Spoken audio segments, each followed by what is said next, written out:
became a factory, and the hunter-gatherers became factory workers. But not overnight. The Well, hello, you're back. How are you doing? Yes. Well, who am I talking to? I'm practicing my latest speech for the king's court. Yes, I want to have it just right. Do you want to hear the rest? Okay, well, here we go. It's long. Be ready. We see that in their world, technology and specialization killed off older technologies. As technology became more advanced, often people have less access to it as the price increases. For example, a hoe is only $20. Many people can use that. But a tractor and plow, maybe $500,000. People have low access to that. So the big tractors farm faster. The price of food goes down, but so do the wages, because the food is cheaper. Cheap food, good, but cheap wages, not quite as good. So another example of this, the buggy makers, prior to the factories opening up and Ford's assembly lines, they were respected craftsmen that made a good living. But once Henry Ford opens up his assembly line, its speed and its many crafts, the buggy maker can no longer compete against the factories. So the buggy maker ended up going to work for Ford on his assembly line, making automobiles, doing small repetitive tasks like putting on wheels, whereas before he built the whole buggy. So this person ended up earning less and was easily replaced, like the small parts that they made. They earned less, they lived in smaller homes as they did smaller things. So these are the things I've been learning from my friends in their town of Greencastle, specifically in the larger country of United States of America. I realize very unheard of, but thank you, ladies and gentlemen, for your time and your attention, ladies and gentlemen of the court. Did I do good? I did?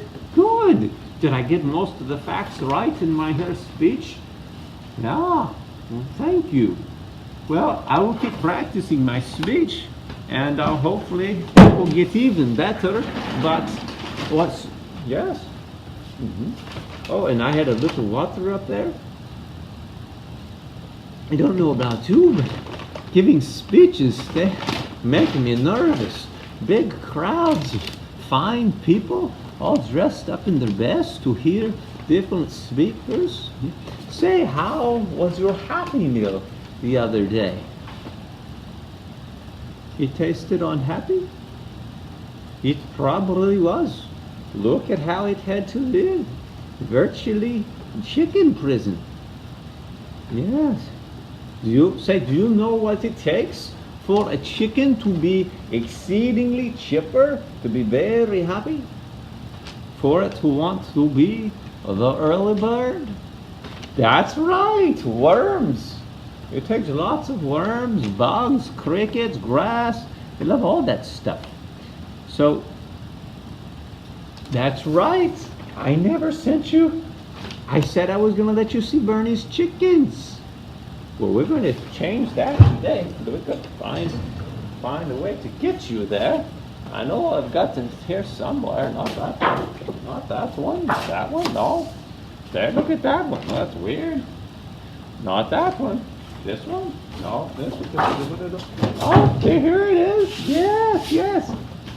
Well, here's a very famous work of art from Grant Wood's very famous farmer picture.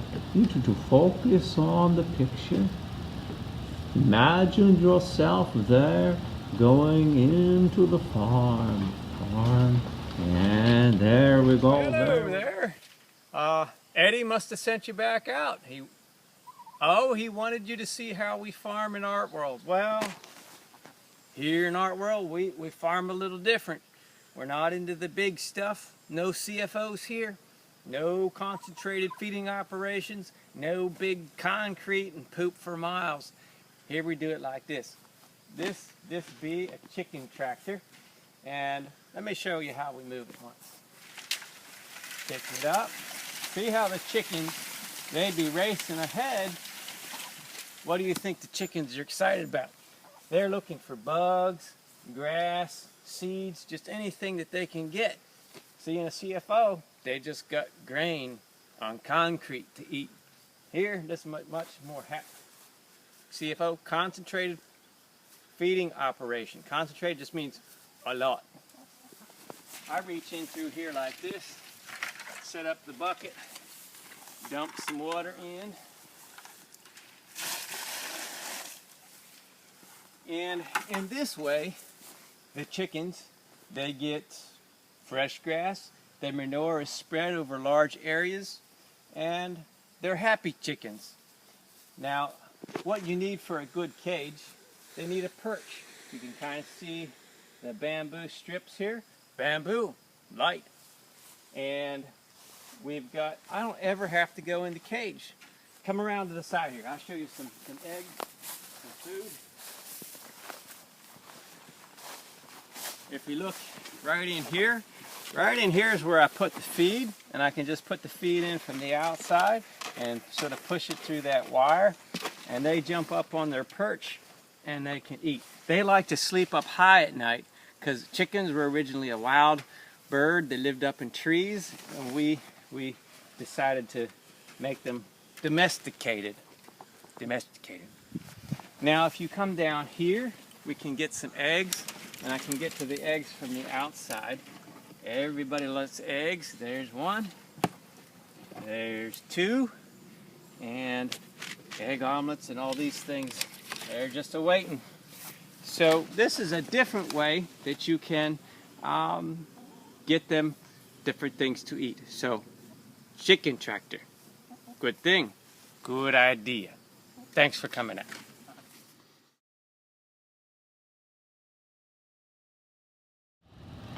Well, you're back. Were the chickens happy?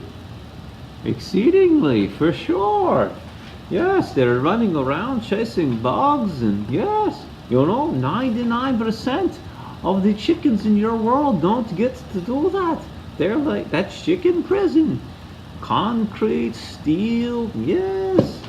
I'll tell you, let me show you a picture. You eat this chicken every day in your world, and you don't know what they look like. You should have a little look at this. Oh my, thousands and thousands of chickens just packed in here. They look happy. Oh, you want to know why we do that to them? Well, it makes people a little bit of money, but at a big price to the world and to taxpayers like yourself. Yes. You know what we do to plants, to animals, to the world, we do ourselves, because we live here. You know, you're right, we don't exactly put people in chicken prisons, but you know, if Barney built a chicken factory, he would have to work in it, wouldn't he?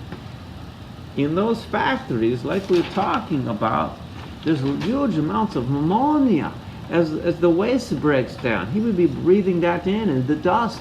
He would have to haul chicken manure almost every day out to the fields. He would have to haul the dead away. Every day there'd be many dead chickens because the conditions are so unhealthy. Because they're unhealthy, they give them antibiotics all the time. Yeah, so sick they have to be on medicine. And then they kill them and we eat them. Oh, oy vey, what are we doing? But, but Vernie did not do that. He built a chicken tractor and he works under blue skies with green grass on his feet. Remember, everything is everything. And when we hurt anything, we hurt everything. You've probably heard me say that a few times by now, but this includes humans. That's right, the golden rule. Do unto others or love others as you love yourself. Be assured that whatever you reap, you will sow. The good and the bad seeds that you plant in the soil or your heart will spring up. And in the future, you will eat the peaches or the thistles. Well, why don't we live? You're saying we don't live like the sad chickens do? That's somewhat true. We don't live in chicken pens, chicken prisons, but we do. You seem to think that we have escaped the consequences of putting chickens in unnatural spaces, viewing them as a form of money? Are we not like the chickens ourselves? No, we don't have beaks and we don't run around going bark, bark, bark, bark. But we are like the chickens. Look at this. You don't realize how we live like the chickens. Tight, confined spaces. Look at this one. Sewing factory in some third world country. Look, let me show you the chicken picture again. Doesn't this look very much like this? Just big warehouse. And then this. People have chickens fight. They attach blades to their little feet so that they can cut each other, often till they die. It's very, very bad. You see, humans don't do that. Well, what about this? Boxing. Fighting, bloodying each other up. Looks like the same thing to me. Yes. I mean, we got this. We got a meat factory. Who wants to work here? This man's surrounded by blood and flesh all day long, just chopping and chopping. Yeah. Do you see that how we treat the world around us and the animals then becomes our life and impacts us? It's just an insane thing. You know, I'm going to show you some pictures of people all doing the same thing. They're all trying to find food and make a life for them. But their lives were very different in how they went about gathering food. Do you think that this person had a good life, nobility, and health? Compare that to the early American farmer. Here they are chopping and plowing, working very hard. And then this gave way into the industrial farmer. They're out here in these like chemical suits working over the fields, most likely because there's so much spray and pesticides. It's just crazy. So you're having trouble coming up with an idea for your collage. Well, I could help you with that. I've got lots of ideas here I've been working on. I would love it if you did the theme I'm talking about with environmental and how we treat the world and others, but if that is complex, there are many things that can be done. For example, here we have Batman. Look at this collage. Now with Batman, you'll see that one of the amazing things they did here is they took cartoon pages out of one of their cartoon books, and that became the background. And they took all the blue ones for here, and they drew their outline of Batman on here. So that's a pretty neat idea if you're into cartoons. Here is one where you'll see George Washington fighting a dragon. But what is this collage made up of? That's right, it's all money. What do you think they might be trying to say about money? You got a dragon and it's attacking George, probably saying there are some dangers to money. So this has a very interesting message. And then we have this one here. This one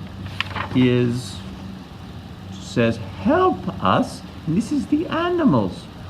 Is there anything that you want to see helped or saved? Right, that's good.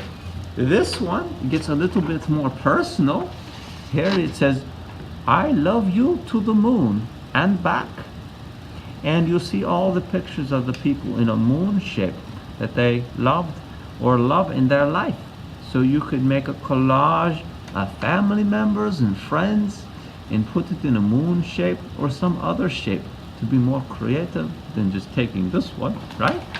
And then this one, Catherine's World. I drew this one out myself to show you that if you want to make it very personal, you can call it, you know, your name and your world, and put things in here that matter to you, like your kitty.